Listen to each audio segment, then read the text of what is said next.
안녕하세요. 빅사랑 카페 크리스티나입니다. 오늘은 고전 작가 기행 시간으로 미국이 낳은 위대한 소설가이자 저널리스트이신 어니스트 헤밍웨이를 여러분들께 소개해드리고자 합니다. 다른 나라들의 문학과 마찬가지로 미국 문학도 200년이 넘는 짧은 미국 역사 속에서 형성되어 왔는데요. 18세기부터 미국만의 색깔을 가진 작가가 등장하기 시작해서 미국의 남북전쟁 이후 1900년대의 소설이 미국의 중심적인 장르로 자리 잡게 되었던 시기예요. 전 세계적으로 유명한 헤밍웨이의 작품들이 쏟아져 나오기 시작했습니다. 그는 단순히 소설가이기보다는 전 세계를 누볐던 기자였고요. 생생한 현장 체험을 통해 그가 보고 느낀 것을 작품 속에 담았는데요. 아는 것만 써야 한다는 것이 글을 쓸 때 그의 철학이었다고 하죠. 또한 그는 저널리스트 특유의 잡다한 수식이 없는 간결하면서도 명확하게 표현하는 글솜씨로도 세상에 잘 알려져 있는데요. 자, 그럼 지금부터 어니스트 헤밍웨이 그의 이야기를 시작해 보도록 할까요? 헤밍웨이가 태어나고 살았던 19세기 말과 20세기 초는 한마디로 전 세계가 반복되는 전쟁과 그로 인한 경제공황으로 참으로 힘들고 어려웠던 격동의 시대였다고 말할 수 있는데요. 헤밍웨이는 의사인 아버지와 예술을 사랑하는 어머니 사이에서 태어났지만요. 그는 사냥꾼과 모험가 기질이 있었던 아버지 쪽을 닮았다고 하죠. 강인하고 조용하지만 남자다운 아버지를 평생 존경했다고 하고요. 어머니하고는 그다지 사이가 좋지 않았다고 합니다. 1917년에 고등학교를 막 졸업한 헤밍웨이는요. 미 육군의 군인으로서 1차 대전 전쟁에 참전하길 원하지만 가족들의 만류와 권투 시합에서 얻은 눈의 부상, 그리고 선천적으로 좋지 않은 시력으로 인해 입대를 포기하고 말았고요. 책을 좋아하고 글쓰기를 즐겨하던 그는 미조리주 지역 신문사였던 캔사스 시티 스타에 취직하지만요. 1년을 채우지 못한 채 제1차 세계대전 이탈리아 전선에 구급차 운전병으로 참전해 심한 부상을 입고 다시 귀국하게 됩니다. 그 후에는 캐나다 토론토 지역 신문사인 토론토 스타에서 기자 생활을 재개하고는요. 능력을 인정받아 그가 그토록 원하던 프랑스 파리 특파원이 되어 유럽 내의 전쟁을 취재할 기회를 얻게 되죠. 본격적으로 헤밍웨이가 기자 생활을 시작한 1920년대에는 제1차 세계대전이 끝나는 동시에 군수물자를 만드는 데 동원되었던 일자리가 사라지고 수많은 귀국한 군인들은 일자리를 구하지 못하는 상황이었는데요. 그러한 상황은 미국의 경제가 취약해지면서 파업으로 이어졌다고 하죠.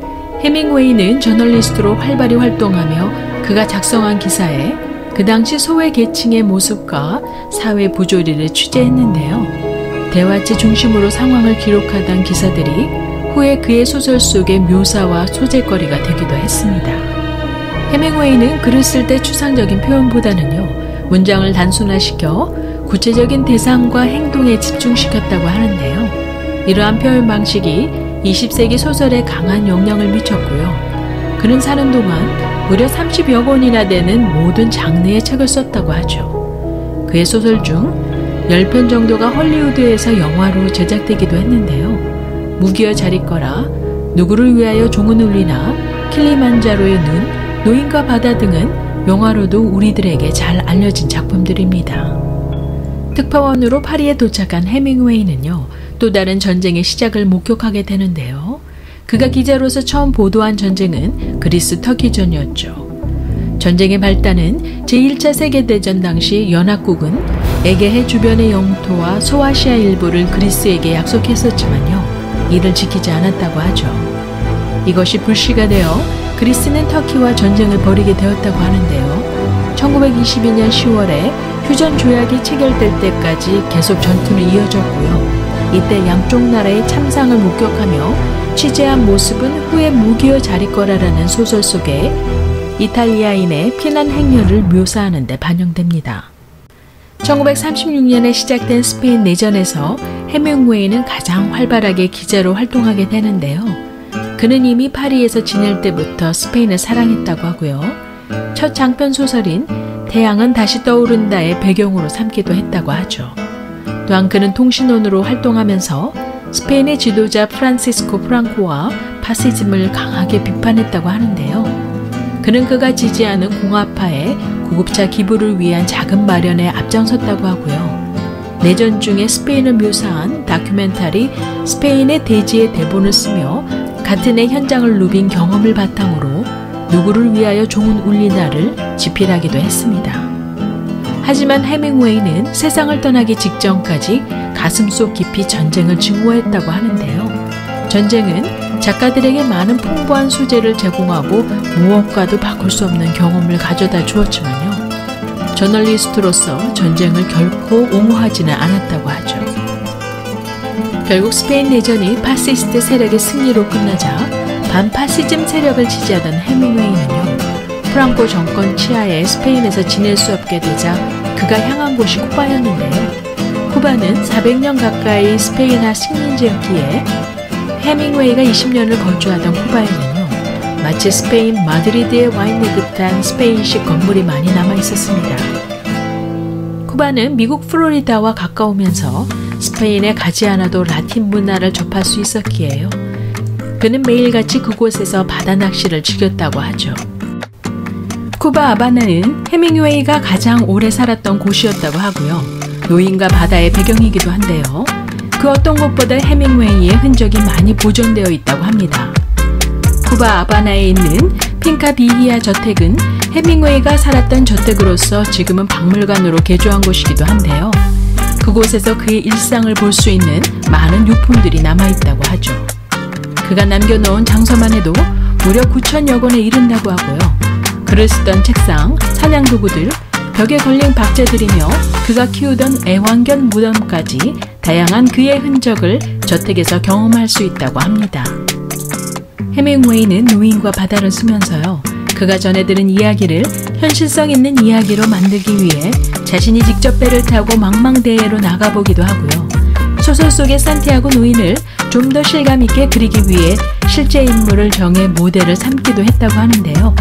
바로 소설 속의 주인공의 이야기는 파일로호의 항해사였던 그레고리 푸엔테스의 실제 경험을 각색했다고 하죠.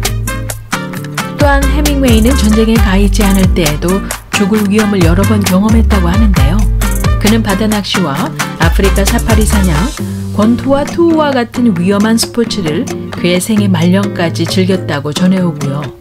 40대부터는 위스키를 매일 1리터씩 마실 정도로 음주를 즐기며 음주운전도 멈추지 않았다고 합니다. 그는 평생 동안 32번의 사고를 당했다고 하고요.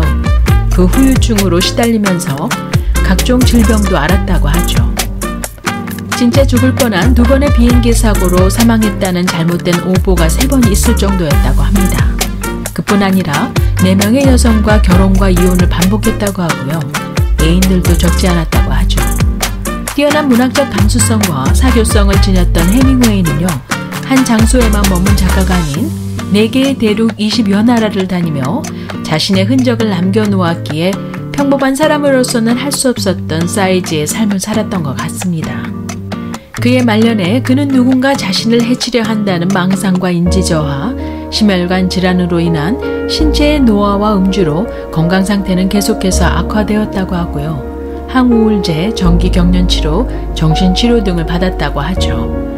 해밍웨이는 그의 인생의 대작인 노인과 바다로 퓨리처상과 1954년 노벨 문학상까지 수상하지만요. 그로부터 7년인 1961년 아이다호 자신의 집에서 엽총으로 자살해 생을 마감하고 맙니다.